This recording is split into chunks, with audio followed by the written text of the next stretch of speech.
बात की जाए कौशल संवर्धन योजना, मुख्यमंत्री कौशल संवर्धन योजना, मुख्यमंत्री कौशल्या योजना और मुख्यमंत्री सीखो कमाओ योजना। ये 3 प्रमुख ऐसी योजनाएं हैं हमारे मध्य प्रदेश शासन के, अर्थात हमारे कौशल विकास रोजगार विभाग के अंतर्गत कौशल विकास संचालनालय के द्वारा जिसको इम्प्लीमेंट करने की योजना को बनाने के लिए पूर्ण रूपेण से एक जिम्मेदार इंडिपेंडेंट संस्था के रूप में MPSSDEGB का अस्तित्व में आना, ये सारी बातों पे हम डिस्कशन जो किए, तो अब हम चलते हैं कि वो जो मुख्यमंत्री कौशल संवर्धन योजना है, वो हालांकि इसका टेनर एंड हो चुका है। 2017 में ये प्रारंभ होता है, 2022-23 में ये क्लोज हो जाता है। फिर भी उसके बारे में क्या अचीवमेंट प्राप्त हुए, वो योजना किस प्रकार थी, वो छात्रों के स्टडी के लिए बहुत बेस्ट हो सकता है। तो आइए हम देखिए, सबसे पहले ये हमारी वेबसाइट है mpskill.gov.in। इस पे आप बहुत सारे आपको एग्ज़ाम ओरिएंटेड या नॉलेज के पर्पज़ पे बहुत सारे आपको ऐसे ऑर्डर्स भी मिल जाएंगे और बहुत सारे डॉक्यूमेंट्स आपको अवेलेबल हो जाएंगे इसमें। जब इसको आप स्क्रॉल करेंगे थोड़ा देर, वेबसाइट को जब आप सर्च करेंगे तो सब आपको मिल जाएगा। अभी हमने इससे निकाला है, ये होम पेज पे जैसे हम जाते हैं तो कल आपको दिखाए थे मुख्यमंत्री कौशल संवर्धन योजना, मुख्यमंत्री कौशल्या योजना और सीखो कमाओ योजना, नैप्स स्कीम, DSD, MPSSDEGB और Madhya Pradesh state development skill development project, इन सब की अलग अलग विंडो और उनके ब्राउज़र इस पे अपलोडेड हैं। तो हम आते हैं मुख्यमंत्री कौशल संवर्धन योजना, इसको थोड़ा समझने।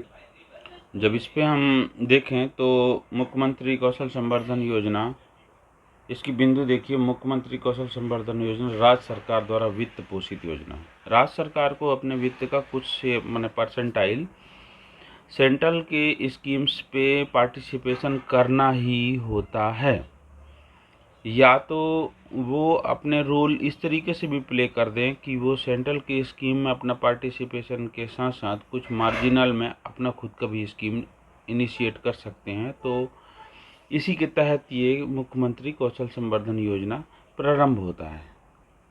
इनके शब्द को आप समझिएगा, जैसे प्रधानमंत्री कौशल संवर्धन योजना के शब्द थे बिल्कुल वैसी मिलती मिलती। प्रधानमंत्री कौशल योजना जो है, यदि आप इसमें देखेंगे मुख्यमंत्री कौशल संवर्धन योजना में, तो आप ये पाएंगे कि जो भी प्रशिक्षण ITI के पाठ्यक्रमों से संभव नहीं हो पाया, यानी रोजगार प्रशिक्षण युवा सबको शामिल कर किए जा पाना ITI से संभव नहीं है, क्योंकि ITI के फ्रेमवर्क जो है वो नेशनल लेवल पे तैयार है। वो परंपरागत प्रशिक्षण का एक हिस्सा है ITI से पढ़ाई करना।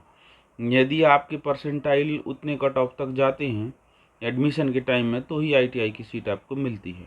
इसमें बहुत सारे बच्चे वंचित हो जाते हैं या स्कूल छोड़े हों, यानी यही शब्द को आप समझिएगा कि ITI से प्रशिक्षण पूर्णतः संभव नहीं था। इसी कारण से इस स्कीम को लॉन्च किया। योजना का भौतिक लक्ष्य क्या है कि प्रतिवर्ष 2.5 लाख युवाओं को प्रशिक्षित करना। ये बिंदु बिल्कुल सटीक समझिएगा। और इसमें लक्ष्य समूह किसको लिया गया, ये सबसे महत्वपूर्ण है। जो भी शब्द यहाँ मुख्यमंत्री कौशल संवर्धन योजना में है, आप समझ लीजिए मुख्यमंत्री कौशल्या योजना में महिलाओं के लिए भी वही शर्तें, वही लक्ष्य आपको पूर्ण 100% प्राप्त मिलेंगे। अभी देखेंगे जब, तो इसके शर्तों में जाते हैं लक्ष्य समूह के, तो आप देखेंगे औपचारिक शिक्षा प्रणाली को छोड़ते हुए युवा, यानी जो कोई स्कूल छोड़ दिया हो, स्कूल ड्रॉप आउट हो, औपचारिक शिक्षा छोड़ चुका है, उसको फर्स्ट ईयर किया छोड़ दिया, 8वीं के पढ़ने के बाद छोड़ दिया, ऐसे लोगों को ढूंढना है। मुख्यमंत्री कौशल संवर्धन योजना का सबसे तगड़ा सबसे शानदार तरीका है। देखो, ऐसे व्यक्ति जो अपना कौशल विकसित कर रोजगार या स्वरोजगार चाहते हैं, मतलब ऐसा नहीं है कि आप मेरे को संस्थागत प्रशिक्षण आईटीआई से प्राप्त किए और लोको पायलट के लिए हम रेलवे में अप्लाई कर रहे हूँ, ऐसा नहीं। ये है कि आप स्कूल को छोड़ चुके हैं, ड्रॉप आउट हैं, कभी स्कूल भी नहीं गए थे, तो आप इसमें कौशल संवर्धन योजना से आप बेसिक ट्रेनिंग ले लेंगे स्किलिंग की, और आपको सरकार के सहयोग से आप स्वरोजगार की, जैसे मुख्यमंत्री उद्यम क्रांति योजना वगैरह स्वरोजगार योजना, आप रोजगार के माध्यम से, मतलब इनके फंड के सपोर्ट से स्वरोजगार भी खोल सकते हैं, अपनी खुद की दुकान भी चला सकते हैं। ऐसे व्यक्ति जो अपने कौशल को बढ़ाना चाहते हैं, यदि आप काम जानते हैं पर प्रमाणित नहीं है, प्रमाण पत्र नहीं है आपके पास, और प्रधानमंत्री कौशल विकास योजना जो है उसके अलावा भी आप राज्य स्तर पे ही प्रमाण पत्र लेकर के कोई और स्कीम से जाना चाहते हैं, तो ये बेस्ट है।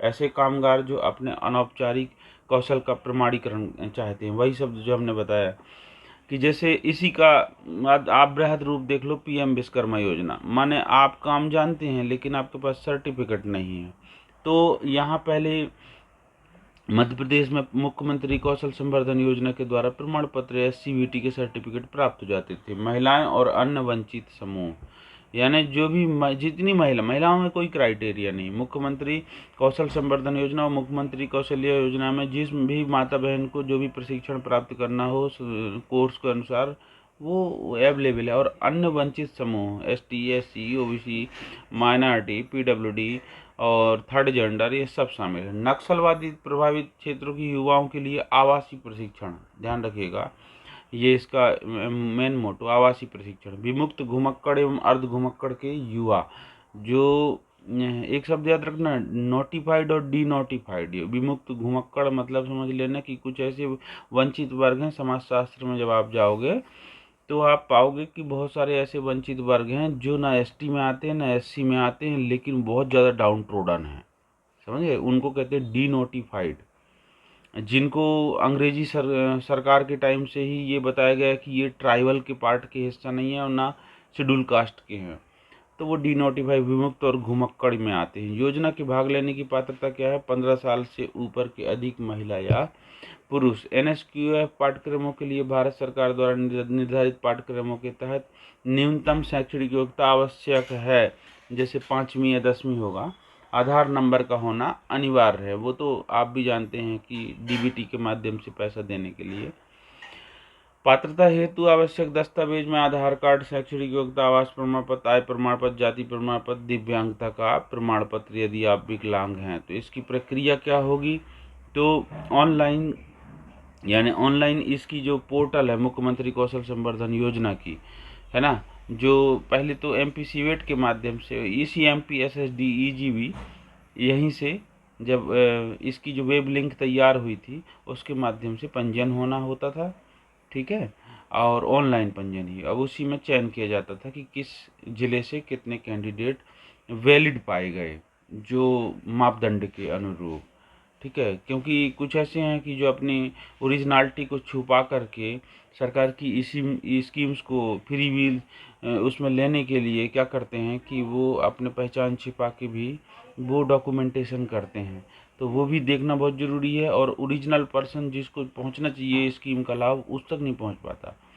प्रशिक्षण शुल्क जमा, ये भी है कि ये निःशुल्क है, ये ध्यान, निःशुल्क था मतलब ये वाला, और यही मुख्यमंत्री कौशल्य योजना में इसकी जो अवधि थी प्रशिक्षण की 15 दिन से 9 महीना के बीच में, यानी 100 घंटे से 1200 घंटे तक की बीच की प्रशिक्षण प्राप्त दिया जाता था। योजना के प्रस्तावित सेक्टर व लक्ष्य क्या है, ध्यान दीजिएगा कि इस योजना को संचालित करने के लिए कहाँ पढ़ाया जाए, कहाँ सिखाया जाए। मुख्यमंत्री कौशल संवर्धन योजना या मुख्यमंत्री कौशल्य योजना, इसको कहाँ सिखाया जाए, इसके लिए कौन सी संस्था हो। तो सबसे पहले तो आप कुछ नहीं तो आप जरूर याद रखिएगा आईटीआई, फिर कौशल विकास केंद्र, जो प्रधानमंत्री कौशल विकास केंद्र हैं उन्हीं को आप समझिएगा कौशल विकास, उन्हीं के तर्ज में, जैसे एसडीसी था, मतलब उसके तर्ज में तो नहीं, लेकिन लेफ्ट विंग एक्सट्रीमिस्ट के अलावा अन्य जिलों में भी, आकांक्षी जिलों में भी और बाकी जिलों में भी एसडीसी खोले गए थे। तो आईटीआई उस ज़माने में एसडीएसी था, 2017 के टाइम में। तो एसडीसी जो थे, ITI, SDC, polytechnic, engineering college, कृषि इंजीनियरिंग कॉलेज, उच्च शिक्षण विभाग के महाविद्यालय आदि, आप क्या पाते हैं कि इसमें सब कॉलेज शामिल हैं, शासकीय संस्था। अब अर्धशासकीय संस्था मतलब कैसा, कि जो किसी दूसरे देश के और हमारे देश के दोनों के एमओयू से या बिग ऑर्गेनाइजेशन एनपीओ के द्वारा अर्धशासकीय ऐसे कहलाते हैं, यानी आधा कंट्रोल 50-50% जैसे एनएसडीसी होता है। तो देखा जाए तो इसमें अर्थशास्त्र की सरकारी संस्थाओं में क्या है, जैसे इंडो जर्मन टूल रूम है, क्रिस्प है, निफ्ट है, National Institute of Fashion Technology, ATDC है, ये जो अपैरल सेक्टर का है एटीडीसी, भारत संचार निगम बीएसएनएल, तो ये क्या है, सेमी गवर्नमेंट के है। निजी संस्थाओं में सेक्टर एसएससी जो सेक्टर स्किल काउंसिल और उनके द्वारा जो मान्यता प्राप्त संस्थाओं से भी ये प्रशिक्षण दिए जा सकते थे। इस प्रशिक्षण की इतनी तगड़ा देखिएगा अभी रूल्स रेगुलेशन ना, तो बोलोगे यार हाँ इसको तो सब कोई कर नहीं सकता था। ऐसा तो ठीक है, सब कुछ प्रशिक्षण तो कोई भी कर लेगा, इसमें सरकार पैसा दे रही है कि लो सिखाओ, आप बुला के पंजीयन कराओ और सिखाओ, सरकार तो पैसा दे रही है ना। पर इसकी शर्त में आप आना, अब इसके प्रावधान को पढ़ना, ये सबसे ज़्यादा महत्वपूर्ण है। कुल प्रशिक्षित में से कम 70% को वैतनिक अथवा स्वरोजगार उपलब्ध हो। ये इसका तगड़ा प्रहार है इस योजना का। इसका बस नहीं, मुख्यमंत्री कौशल्या योजना का भी यही स्कीम है कि जितने लोग आपके यहाँ प्रशिक्षण होते प्राप्त करते हैं, यदि 100 लोग प्रशिक्षण प्राप्त किए हैं तो उसमें से 70% या तो किसी पेमेंट के बेस पे कहीं नौकरी करने लगे, या कोई स्कीम से या स्वयं के फंड के द्वारा वो स्वरोजगार क्या कर सकें, स्टार्ट कर सकें।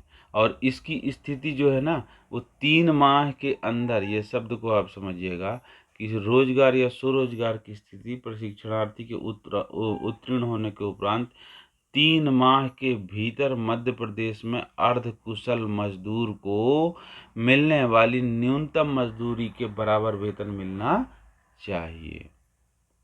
यानी जो वैतनिक हो, जिसको यदि सैलरी से की नौकरी लगी हो, तो जो अर्ध कुशल के लिए जो मध्य प्रदेश शासन के द्वारा जो निर्धारित मापदंड है ना, वो कम से कम 3 माह तक वो जरूर मिलना चाहिए।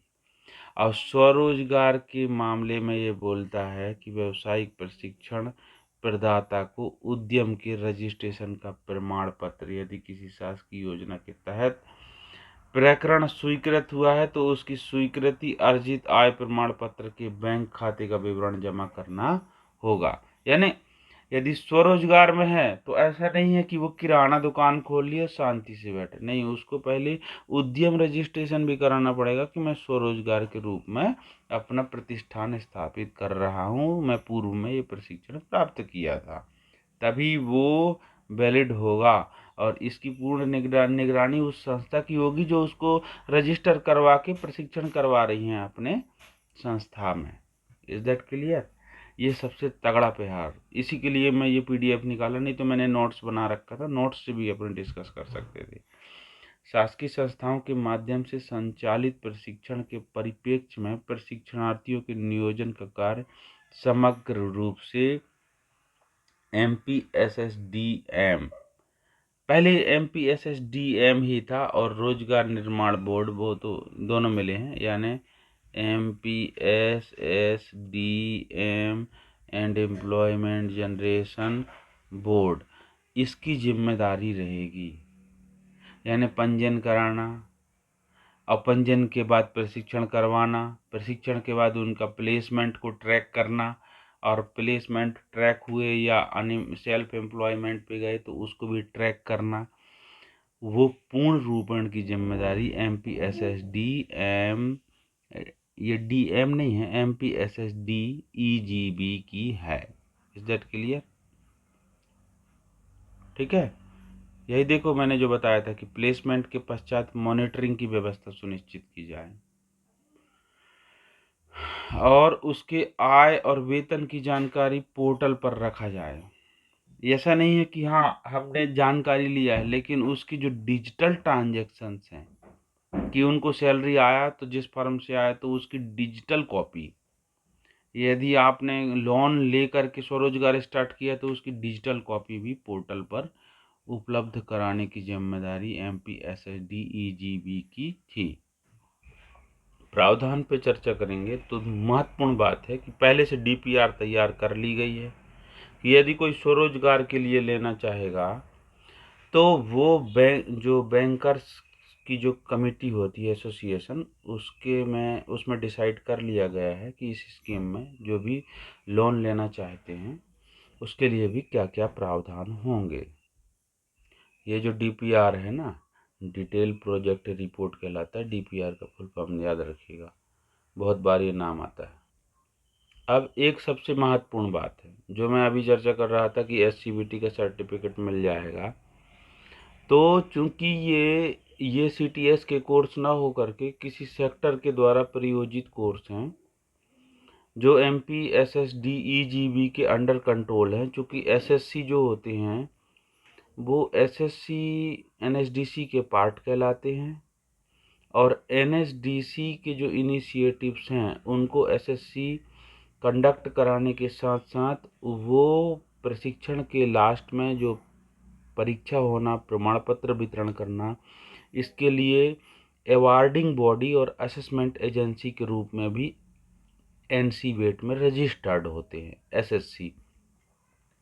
हम अपनी पर्सनल वीडियो डाले हैं उसमें, मतलब जो सेंट्रल गवर्नमेंट के उसमें, कि SSC कितने होते हैं, 34 होते हैं, उनकी पूरी लिस्ट आप देख लीजिएगा।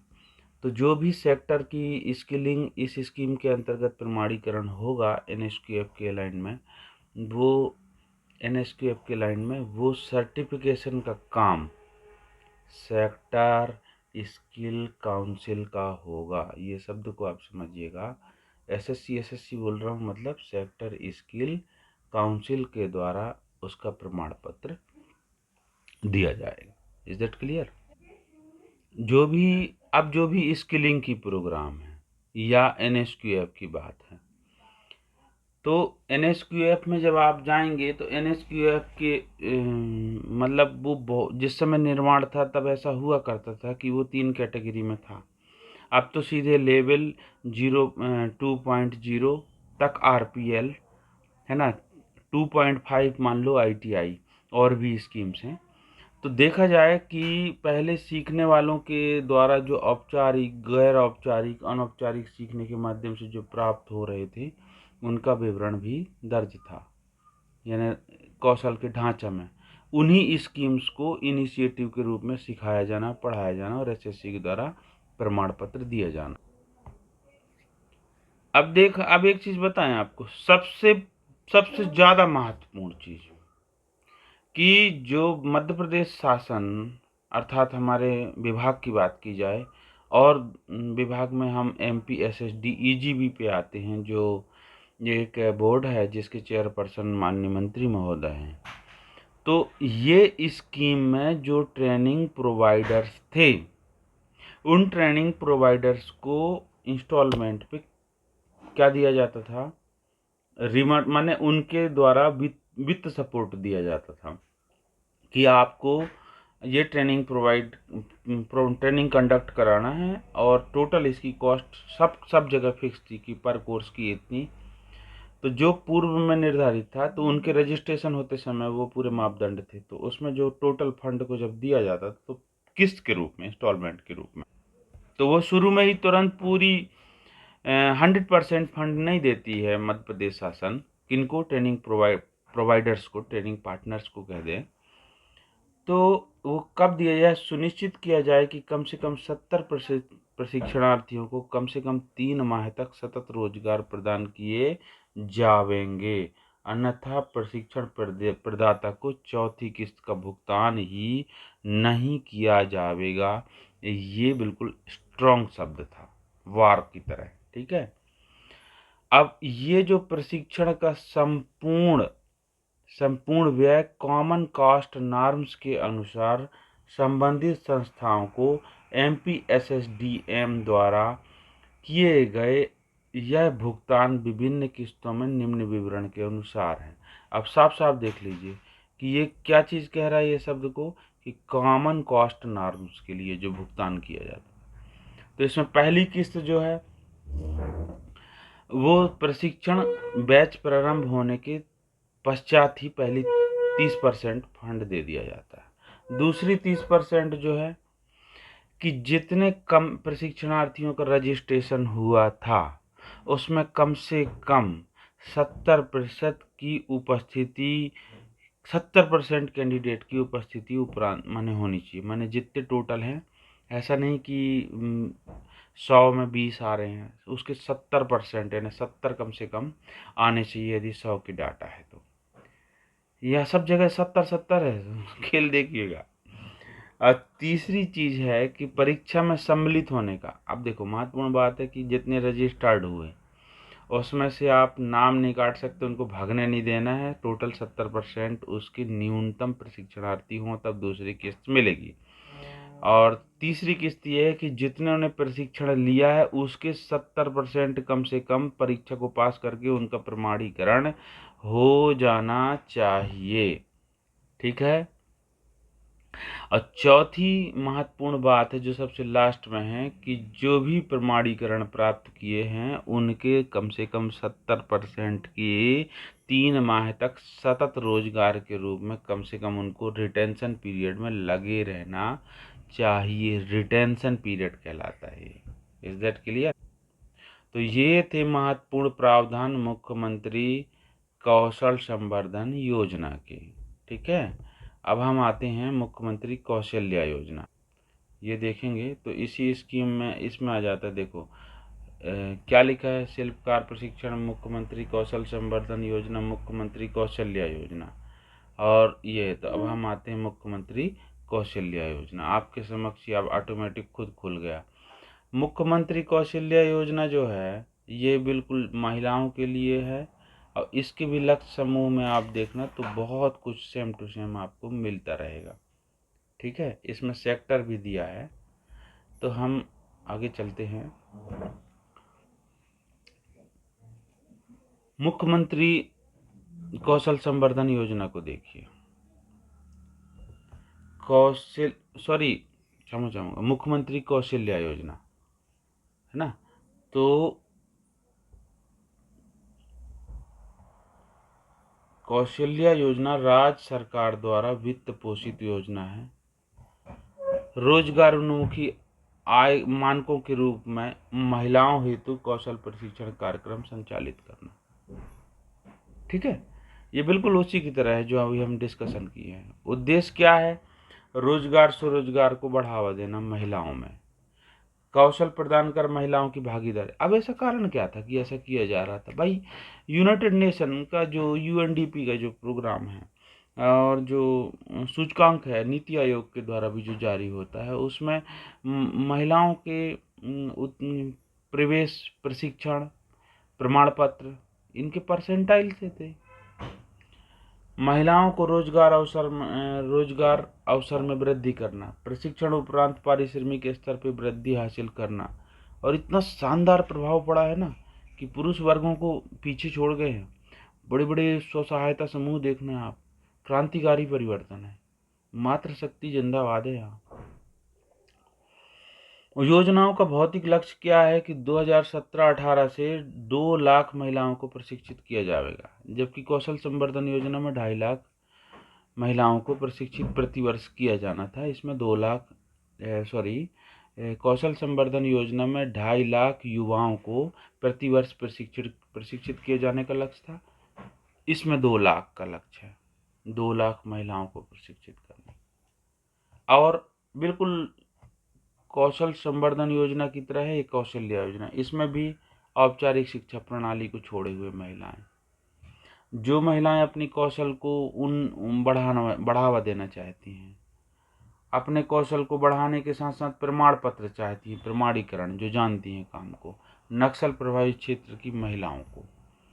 योजना में भाग लेने की पात्रता क्या है? 15 वर्ष से ऊपर की जो बेटियां हैं, माताएं हैं। एनएसक्यूएफ से आधारित संबंधित भारत सरकार के जो कोर्स हैं उनको प्रशिक्षण दिया जाएगा। आधार नंबर अनिवार्य है। इनके भी डॉक्यूमेंट वही हैं जो आप कौशल संवर्धन योजना के लिए। पंजीयन की प्रक्रिया भी सेम, ऑनलाइन पंजीयन होना है वही पोर्टल के माध्यम से, बस आप क्लिक करके स्टार्ट कर लेंगे। इनकी प्रशिक्षण की भी अवधि सेम है कि 15 दिन से 9 माह तक, अर्थात 100 से 1200 घंटे तक। अब इसमें एक अलग चीज़ ये कह दिया कि सेक्टर के बारे में दिया है, जो कौशल संवर्धन योजना में नहीं लिखा था, वो कौशल्या योजना में आपको मिल गया सेक्टर। तो सेक्टर में जब आप आएंगे तो देखो अपेरल अपेरल है, यानी सिलाई का apparel made of home furnishing के लगभग टारगेट 40,000 महिलाओं को प्रशिक्षण देने का टारगेट। ऑटोमोटिव यानी जैसे ऑटोमोटिव यानी ऑटोमोबाइल से रिलेटेड 5,000 को प्रशिक्षण देने का लक्ष्य। ब्यूटी एंड वेलनेस के 20,000। कैपिटल गुड्स के 3,000। कैपिटल गुड्स के अंतर्गत ही ये वेल्डर, फिटर, टर्नर, मशीनिस्ट ये सब आते हैं, ठीक है। कंस्ट्रक्शन के क्षेत्र में 500, डोमेस्टिक वर्कर के क्षेत्र में 39,000, है ना। इतने की लक्ष्य है कि इतने लोगों को प्रशिक्षण दिया जाना। इलेक्ट्रॉनिक्स हार्डवेयर में 5,000 का लक्ष्य, फूड प्रोसेसिंग में 25,000 का लक्ष्य, हेल्थ केयर में 5,000 का लक्ष्य, यानी इतने लोगों को प्रशिक्षण दिए जाने का लक्ष्य है। IT एंड ITESM में 30,500, रिटेल के लिए 5,000, सिक्योरिटी के लिए 10,000, टूरिज्म एंड हॉस्पिटैलिटी के लिए 2,000, banking, finance and service, insurance, BFSI में कम से कम 10,000। तो ये लक्ष्य निर्धारित हैं कि इतने लोगों को प्रशिक्षण दिया जाना है। ये जो मैं आपके साथ डिस्कस कर रहा हूँ ये ब्राउज़र है, ये है ना, जिसको कहते हैं कि गाइडलाइन की तरह। और बिल्कुल वही सेम टू सेम वही संस्थाएं, वही सब निकाय हैं इसकी प्रशिक्षण देने के लिए जो मुख्यमंत्री कौशल संवर्धन योजना में पाए गए थे। और प्रशिक्षण के उपरांत की भी वही सेवा शर्तें कि कम से कम 70% को रोजगार, वैतनिक अथवा स्वरोजगार हो, 3 माह तक बना हुआ हो, और यदि स्वरोजगार है तो वो रजिस्टर्ड हो, और MPSSDGB के द्वारा उसकी मॉनिटरिंग किया जाए। बिल्कुल सेम टू सेम जो सेवा शर्त है। अब प्रशिक्षण के उपरांत का प्रमाणीकरण है, प्रावधान है, NSQF का ढांचा सेम टू सेम वैसे ही। प्रशिक्षण के कार्यक्रम की भुगतान का भी बिल्कुल वही है कि पहली किस्त 30% दिया जाएगा एडमिशन के टाइम, और एडमिशन के बाद प्रशिक्षण में डेली अटेंडेंस के बेस पे 70% कम से कम हो तो तब 30% की किस्त जाएगी। फिर जो पात्र 70% जो परीक्षा फॉर्म भरे, प्रमाणीकरण हुआ, उनका 70% कम से कम हो, कि कम से कम 70% का प्रमाणीकरण हो, तो उसमें भी 20%, और अंतिम 20% की किस्त ये है कि इस नौकरी में बने रहें, ठीक है। अब मैं अपने खुद के जो नोट्स थे, जो वास्तव में MPSSDM के ब्राउज़र वहाँ से भी डाउनलोड करके निकाला था, उसको भी मैं आपसे कुछ शेयर करूँगा, क्योंकि हो सकता है कुछ पॉइंट आपको यहाँ नया मिल जाए। तो सबसे पहले तो यही शब्द मिल गया कि 11 मई 2017 को मुख्यमंत्री कौशल संवर्धन योजना प्रारंभ हुआ था। MPSSDEGB इसके सर्वे है। बाकी सब वही है कि 2.5 लाख प्रशिक्षण देना प्रति वर्ष। औपचारिक शिक्षा से वंचित युवा जो कौशल को बढ़ाना चाहते हैं, अनौपचारिक हैं लेकिन प्रमाण पत्र हैं चाहते हैं, नक्सलवादी प्रभावित क्षेत्र के युवा, विमुक्त घुमक्कड़ जो अर्ध घुमक्कड़ हैं, 15 वर्ष से ऊपर के युवा, NSQF के कोर्स हैं जो RPL के माध्यम से SSC के द्वारा प्रमाणीकरण किए जाएंगे। प्रतिष्ठान जो है जो कम से कम 75% तक जिनकी नौकरी या स्वरोजगार के रूप में बने रहना, और प्रशिक्षण के उपरांत उनको रोजगार में सेटल करना और उनका बने रहना। तो ये मेरे नोट्स से तो वही है, सेम टू सेम वहीं से तो मैं बनाया था, लेकिन और कहीं से भी डाटा कलेक्ट किया था, जिसमें जैसे एक सबसे महत्वपूर्ण चीज़ आपको ये मिल जाता है जो आपके काम का रहेगा कि 11 मई 2017 को ये प्रोग्राम मुख्यमंत्री कौशल संवर्धन योजना प्रारंभ किया गया था। इसमें प्रशिक्षण 15 दिवस से 9 माह तक, ये तो हमने पढ़ चुका है। अब मुख्यमंत्री कौशल्या योजना, इसका भी सेम डेट पे है, और इसमें एक शब्द ये है कि 64 सेक्टर और सब सेक्टर में डिवाइडेड है। ये 5 वर्ष 2017 से 2022-23 तक इसका टेनर, इसका प्रोग्राम टोटल टेनर था। अब इसमें जब सिखाया जाने के लिए जो ITI या जो शहर चुने गए थे कि किन शहरों में, अब टारगेट तो हमने अभी देखा था पहले में, अब इसमें ज़िले चुने गए थे कि कौन कौन से ज़िले अधिक आबादी या मध्यम आबादी या कम आबादी के रूप में हो या अवसर के रूप में हो, कि कहाँ ज़्यादा स्कोप है सिखाने का। तो सबसे पहले तो आप याद रखो, सबसे ज़्यादा पॉपुलेशन डेंसिटी वाला ज़िला इंदौर, सबसे बड़ा पॉपुलेशन वाला संभाग इंदौर, ठीक है। तो सबसे पहले पूल ए में इंदौर है, भोपाल है, जबलपुर है, रीवा है, सागर है, छिंदवाड़ा है, सतना है, धार है, ग्वालियर है, उज्जैन है, ठीक है। उज्जैन के बाद मुरैना है, खरगोन है, छतरपुर है, शिवपुरी है, भिंड है और बालाघाट है, ठीक है। ये कहला गए पूल ए के ज़िला। वास्तव में इनमें से तो पूरे संभाग ही आ गए, ठीक है। कुछ एक्स्ट्रा बड़े ज़िला भी आ गए। अब हम आते हैं पूल बी के ज़िला। पूल बी के जो ज़िला हैं, इसको जब हम देखेंगे तो सबसे पहले देवास। आपको मैं बता देता हूँ कि जो स्वच्छता सर्वे डाटा जारी हुआ है ना, तो उसमें 3 लाख से 10 लाख के बीच की आबादी वाले ज़िला में देवास जो है वो पूरे प्रदेश में सेकंड रैंक है शायद। उसको देख लीजिएगा एजुकेशन माने कंपटीशन के लिए। देवास, राजगढ़, आगरमालवा, शाजापुर, विदिशा, रतलाम, टीकमगढ़, बड़वानी, सिवनी, मंदसौर, रायसेन, सीहोर, खंडवा, ठीक है। खंडवा के बाद आ जाओ आप कटनी, दमोह, गुना और नर्मदापुरम, ठीक है। नर्मदापुरम भले संभाग है लेकिन पूल बी में है। अब पूल सी में जब हम आते हैं तो हम पाएंगे कि सिंगरौली, सीधी। पूल सी में जब हम आ जाएं तो पूल सी में हम पाते हैं सिंगरौली, सीधी, नरसिंहपुर, शहडोल, मंडला, झाबुआ, पन्ना, अशोकनगर, नीमच, दतिया, बुरहानपुर, अनूपपुर, आलीराजपुर, अवली नहीं है, आलीराजपुर, डिंडोरी, श्योपुर, उमरिया और हरदा। इतने ज़िला कहना चाहिए पूल सी में हैं, ठीक है।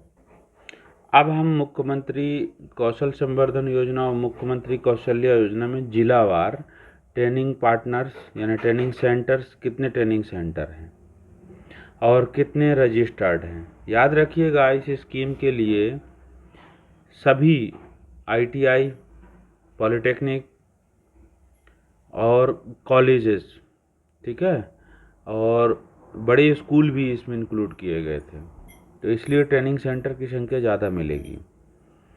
बुरहानपुर में 19 टोटल ट्रेनिंग सेंटर, जिसमें से 6,781 का पंजीयन हुआ। ये तो अंडर ट्रेनिंग में नहीं जाएंगे हम, यानी ये बहुत पुराना डाटा है, मैं जो वेबसाइट से निकाला था। खंडवा में 46 ट्रेनिंग सेंटर, 9,324 पंजीकृत। खरगोन में 34, उसमें से 15,457 पंजीकृत। बड़वानी में 39 ट्रेनिंग सेंटर, जिसमें 10,616 प्रशिक्षित यानी पंजीकृत। आलीराजपुर में 17 ट्रेनिंग सेंटर, 7,680 रजिस्टर्ड। झाबुआ में 34 ट्रेनिंग सेंटर, 9,139 रजिस्टर्ड। असल में ये पूरा डाटा अब पोर्टल पे नहीं है कहीं, ये बहुत पहले का नोट्स है मेरा। धार में 64 प्रतिष्ठान पंजीकृत थे, जिसमें 16,844 का एडमिशन पंजीयन हुआ। देवास में 51 प्रतिष्ठान, 18,205 का रजिस्ट्रेशन। इंदौर तीसरे रैंक पे आता है, 115 प्रतिष्ठान, जिसपे से 19,993 का पंजीयन हुआ, ठीक है। थोड़ा स्क्रॉल कर लेते हैं। अब हम आते हैं नर्मदापुरम पे।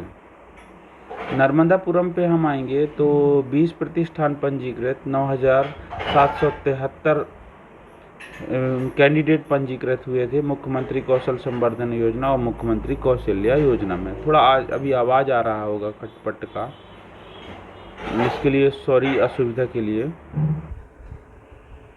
नीमच में 20 संस्थाएं और 9,773 पंजीकृत।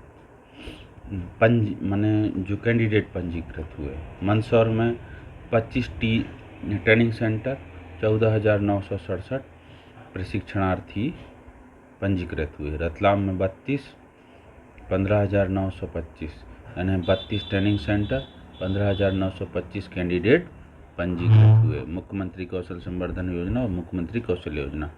आगर मालवा का डाटा 0 दिख रहा था, वो शायद शाजापुर के साथ इंक्लूड है।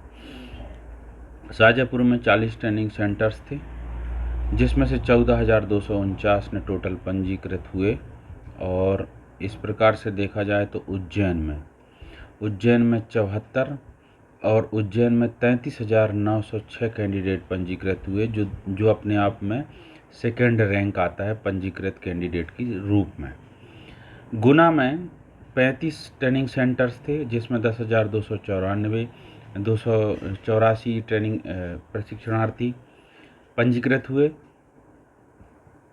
अशोकनगर में 24 ट्रेनिंग सेंटर, जिसमें 8,377 पंजीकृत हुए। शिवपुरी में 27 ट्रेनिंग सेंटर, 12,256 पंजीकृत हुए छात्र माने प्रशिक्षणार्थी। और दतिया में 38 ट्रेनिंग सेंटर, जिसमें से 6,435 रजिस्ट्रेशन हुए। 56 ट्रेनिंग सेंटर्स में ग्वालियर में 19,777 पंजीकृत प्रशिक्षणार्थी हुए। श्योपुर में 18 ट्रेनिंग सेंटर में 3,449 का रजिस्ट्रेशन हुआ। 16 ट्रेनिंग सेंटर्स में ट्रेनी का 3,942 ट्रेनी का रजिस्ट्रेशन हुआ। और भिंड में 11 ट्रेनिंग सेंटर, जिसमें से 22,630 का ट्रेनीज का वहाँ पर दाखिला या रजिस्ट्रेशन हुआ। पहले कायदा से पहले इसी पेज का आना चाहिए था, तो ये पीछे हो गया रहा। डिंडोरी में देखा जाए तो 40 ट्रेनिंग सेंटर अफिलिएटेड हुए, जिसमें 6,668 कैंडिडेट रजिस्टर्ड हुए। मंडला में 53 ट्रेनिंग सेंटर अफिलिएटेड हुए, जिसमें 11,026 प्रशिक्षणार्थी ट्रेनीज रजिस्टर्ड हुए। बालाघाट में 54 ट्रेनिंग सेंटर के लिए 16,785 रजिस्टर्ड हुए। सिवनी में 61 ट्रेनिंग सेंटर अफिलिएट हुए, जिसमें 16,287 ट्रेनी रजिस्टर्ड हुए। सेकेंड रैंक पूरे मध्य प्रदेश में छिंदवाड़ा का आता है, थर्ड इंदौर था। तो 127 ट्रेनिंग सेंटर्स इसमें रजिस्टर्ड होते हैं, जिसमें 20,666 कैंडिडेट जो है उस ट्रेनिंग मुख्यमंत्री कौशल संवर्धन योजना और कौशल्या योजना के लिए पंजीकृत होते हैं। नरसिंहपुर में 50 ट्रेनिंग सेंटर, जिसमें 13,978 कैंडिडेट रजिस्टर्ड होते हैं। कटनी में 39 ट्रेनिंग सेंटर, जिसमें 7,981 कैंडिडेट रजिस्टर्ड। जबलपुर में 72 ट्रेनिंग सेंटर, जिसमें 13,293 कैंडिडेट रजिस्टर्ड। अनूपपुर में 33 ट्रेनिंग सेंटर, जिसमें 9,212 कैंडिडेट रजिस्टर्ड। उमरिया में 33, जिसमें 17,163 कैंडिडेट रजिस्टर्ड। शहडोल में 70 ट्रेनिंग सेंटर्स, और जिसमें 16,076 कैंडिडेट रजिस्टर्ड। सिंगरौली में 40 ट्रेनिंग सेंटर, जिसमें 13,610 कैंडिडेट रजिस्टर्ड। सीधी में 20 ट्रेनिंग सेंटर्स, और जिसमें 18,133 कैंडिडेट रजिस्टर्ड होते हैं। ठीक है। सतना में 39 ट्रेनिंग सेंटर, जिसमें 27,668 कैंडिडेट रजिस्टर्ड होते हैं। और जब हम बात करते हैं रीवा की, तो रीवा में 73 ट्रेनिंग सेंटर रजिस्टर्ड होते हैं, जिसमें 14,885 कैंडिडेट पंजीकृत होते हैं। पन्ना में 31 प्रतिष्ठान पंजीकृत, जिसमें 28,153 ट्रेनी रजिस्टर्ड। छतरपुर में 26, तो 29,531 ट्रेनी रजिस्टर्ड, ये थर्ड रैंक इनका भी आता है। टीकमगढ़ में 26 प्रतिष्ठान, 30,894 लोग पंजीकृत होते हैं, ये भी थर्ड रैंक आते हैं। दमोह में 47 प्रतिष्ठान, जिसमें 16,023 कैंडिडेट रजिस्टर्ड।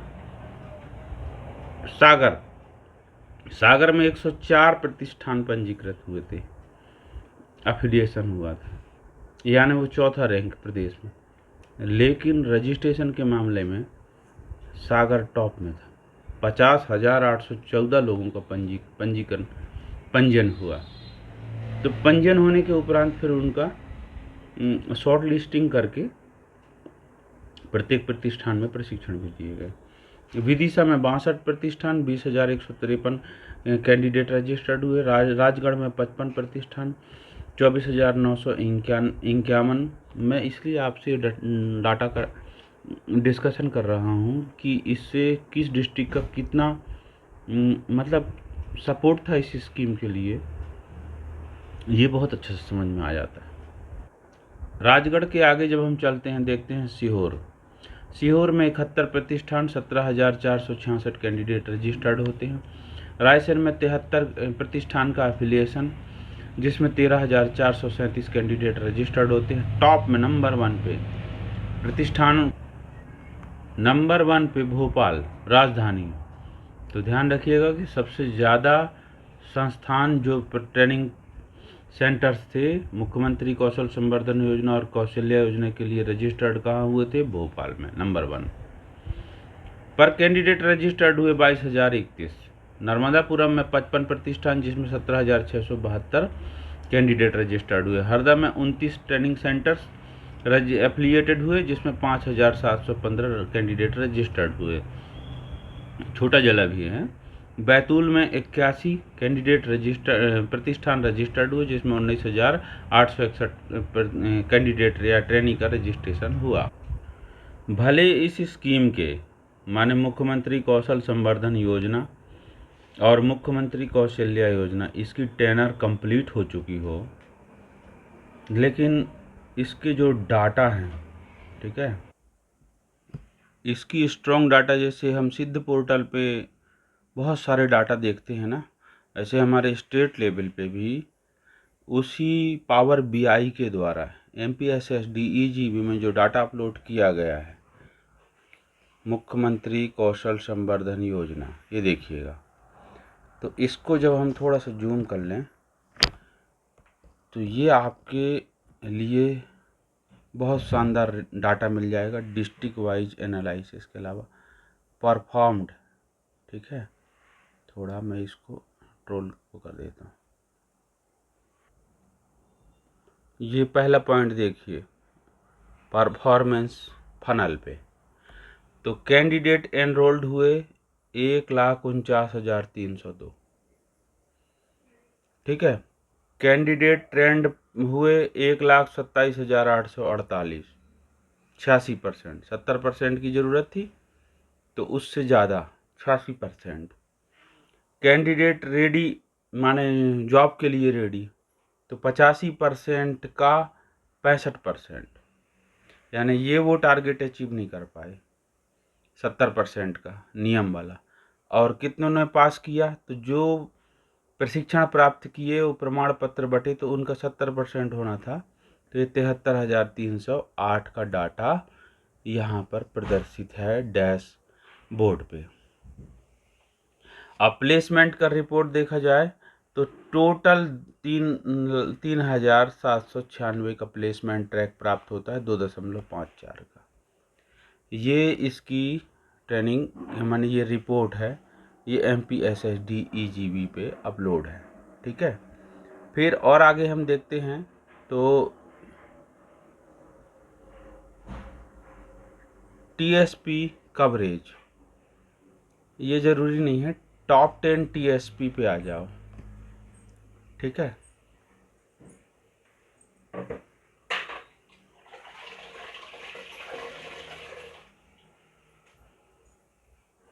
एक तो डिस्ट्रिक्ट वाइज भी डिटेल हमको इससे प्राप्त हो जाएगा, और स्किल डेवलपमेंट जो टॉप 10 मतलब ट्रेनिंग सर्विस प्रोवाइडर्स की जो रैंकिंग है कि किस ट्रेनिंग माने जो प्रोवाइडर ने सबसे ज़्यादा कैंडिडेट को क्या किया, माने रजिस्टर्ड किया, सिखाया या ट्रेनिंग पास हुए। तो नंबर 1 रैंक में ILNFS skill development corporation limited है। इसमें 2,662 पास हो गए और प्लेसमेंट के लिए 709, ये पहला रैंक आता है। और सेवक social and environmental welfare association of Khilchipur में 1070 पास कैंडिडेटों में 635 का की नियुक्ति होती है अथवा प्लेसमेंट होता है, दूसरा रैंक आता है।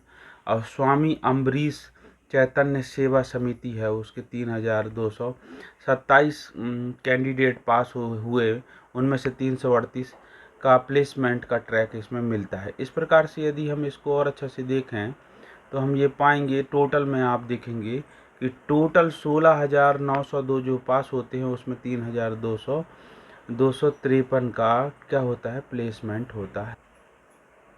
अब इसमें पर्टिकुलर टीएसपी के देखिएगा कि एनरोलमेंट कितने होते हैं, कितने असेसमेंट होते हैं। एनरोलमेंट और असेसमेंट, प्लेसमेंट को ना वेटेज ना देते हुए, तो जो टोटल 1,49,302 एनरोलमेंट होते हैं, जिसमें 1,27,848 को ट्रेनिंग प्राप्त होता है, जिसमें 97,020 का असेसमेंट होता है। देखा जाए तो एक्सेस एजुटेक, इसका सबसे ज़्यादा 7,232 यहाँ रजिस्टर्ड होते हैं कैंडिडेट, और 6,265 को प्रशिक्षण मिलता है, 5,224 को प्रमाण पत्र मिलता है। ठीक है। एडवांस एजुकेशन सोशल वेलफेयर को आप देखेंगे तो 2,787 एनरोलमेंट होते हैं और 2,347 प्रशिक्षण मिलता है, 1,436 को की परीक्षा होती है। तो ये भी एक शानदार डाटा आपके लिए है। ये पूरा आप देखते जाएंगे स्क्रॉल करके, तो इसमें सभी जो भी ट्रेनिंग सेंटर्स थे, जितने टोटल ट्रेनिंग सेंटर्स जो पंजीकृत थे, उनका एक एक का विवरण इस पर क्या हो जाएगा, आपको प्राप्त हो जाएगा। फिर हम इसको थोड़ा स्क्रॉल करके देखेंगे, सेक्टर वाइज में आते हैं कि किस सेक्टर में सबसे ज़्यादा प्रशिक्षण मिला। मुख्यमंत्री कौशल संवर्धन योजना, मेरे ख्याल से मुख्यमंत्री कौशल्या योजना भी इसी में है। तो ध्यान रखिएगा कि अपैरल सेक्टर, इसमें सबसे ज़्यादा 35 ट्रेनिंग सर्विस प्रोवाइडर थे टीएसपी, जिसमें 43,383 एनरोल हुए थे, माने पंजीयन हुआ था कैंडिडेट का, और 36,674 को प्रशिक्षण मिला, 28,000 का परीक्षा हुआ। तो इस प्रकार से यदि देखा जाए तो इसको भी स्क्रॉल करते हैं तो हम ये पाते हैं कि सेक्टर वाइज टोटल प्रतिष्ठान कितने मिलते हैं हमको। सेक्टर वाइज टोटल प्रतिष्ठान 134 पंजीकृत और एफिलिएटेड, और उनके द्वारा 1,49,302 को प्रशिक्षण नहीं, 1,49,302 का पंजीयन, 1,27,848 का प्रशिक्षण, 97,020 का परीक्षा प्रमाण पत्र होता है। तो वीडियो को यहीं क्लोज करेंगे हम। मुख्यमंत्री कौशल संवर्धन योजना, मुख्यमंत्री कौशल्या योजना, इनके डाटा भी देख लिए। अगले वीडियो में मिलेंगे हम मुख्यमंत्री सीखो कमाओ योजना। इसको मैं इसलिए अलग कर रहा हूँ क्योंकि ये वास्तव में अभी अस्तित्व में है। ये 17 मई 2023 को प्रारंभ हुआ था ये, तो इस पर थोड़ी सी चर्चा ज़रूरी है। तो मिलेंगे नेक्स्ट वीडियो में। ये वीडियो कैसा लगा ज़रूर बताइएगा। जय माता दी।